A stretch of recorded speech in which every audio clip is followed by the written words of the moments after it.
আসসালামু আলাইকুম। আমরা যখন আইফোনের কোনো ফুটেজ নিয়ে কাজ করতে যাই, তখন এই ধরনের সমস্যায় পড়ি। সবসময় না, মাঝে মধ্যেই এরকম হয়। যখন কোনো ক্লায়েন্ট আমাদেরকে আইফোন দিয়ে রেকর্ড করে ফুটেজ দেয়, তখন প্রিমিয়ার প্রোতে আনলেই এটার কালার কারেকশনটা একেবারেই নষ্ট হয়ে যায়। মানে একদম ফেটে যায়, জ্বলে যায়। এখন এই জিনিসটা আসলে কিভাবে সলভ করা যায়? এখন এই জিনিসটা বোঝার আগে ২ টা জিনিস বুঝা লাগবে। যে কালারের যে বিষয়টা আমরা জানি ২ টা কালারের হয়। একটা হচ্ছে র‍্যাক 709 আর একটা হচ্ছে র‍্যাক 2020। এই ২ টো হচ্ছে কালারের ২ টা মানে ভেরিয়েন্ট আরকি। নরমালি র‍্যাক 709 হচ্ছে এইচডির মধ্যে, হ্যাঁ?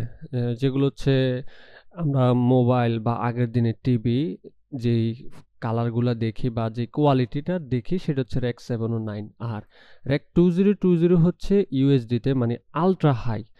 এটা হচ্ছে নরমালি 4K, 8K আমরা যে ভিজুয়ালাইজেশনগুলা দেখি, অর্থাৎ এখন যে হাই কোয়ালিটির যে সিনেমা বা মুভিগুলা বের হচ্ছে নেটফ্লিক্সে বা অন্যান্য জায়গায় আরকি, ওইগুলো আমরা র‍্যাক 2020 তে দেখি, যে কারণে অনেক হাই কোয়ালিটি হয়। মানে অনেকগুলা কালারের সমন্বয় হচ্ছে র‍্যাক 2020 গঠিত। আর এটা হচ্ছে র‍্যাক 710 মানে আগের দিনের যেই টেলিভিশন বা টিভি বা নরমাল যে অ্যান্ড্রয়েড সেটগুলো, ওইগুলোতে এটা সাপোর্ট করে। এইচডি সর্বোচ্চ সে প্রোভাইড করে। এখন এখানে যে ফুটেজটা আইফোনের নিজস্ব আরেকটা মান আছে। আমি যদি এটা একটু দেখি এখানে সেটা হচ্ছে রাইট বাটন ক্লিক দিব, দেন আমি চলে যাব মডিফাইতে এসে আমি এখানে আসবো। এই যে এই অপশনটায় ৩ নম্বর অপশনটায় যে ফুটেজ, এখানে আসলেই এখানে অনেকগুলা অপশন পাবেন আরকি। তো এখান থেকেই দেখেন আইফোনের যে সেটা হচ্ছে র‍্যাক 2100HLG। এটা হচ্ছে আইফোনের নিজস্ব একটা ফরম্যাট।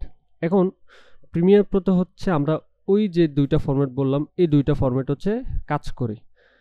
তো এখন এটাকে এই ফরম্যাট থেকে এই ফরম্যাটে কনভার্ট করে দিতে হবে। এই যে নিচে যে অপশনটা এখানে আছে কালার স্পেস, আমি এটাতে সিলেক্ট করে এখান থেকে দেখবেন এই যে অপশনগুলো আছে র‍্যাক 709 আর একটা হচ্ছে র‍্যাক 2020।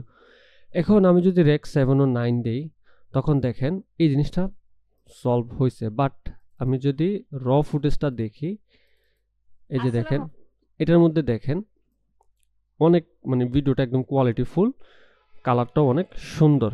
কিন্তু আমার এখানে জিনিসটা হয়ে গেছে একদম স্যাঁতস্যাঁতে, মানে একটু সাদা টাইপের, ফ্যাকাশে টাইপের হয়ে গেছে।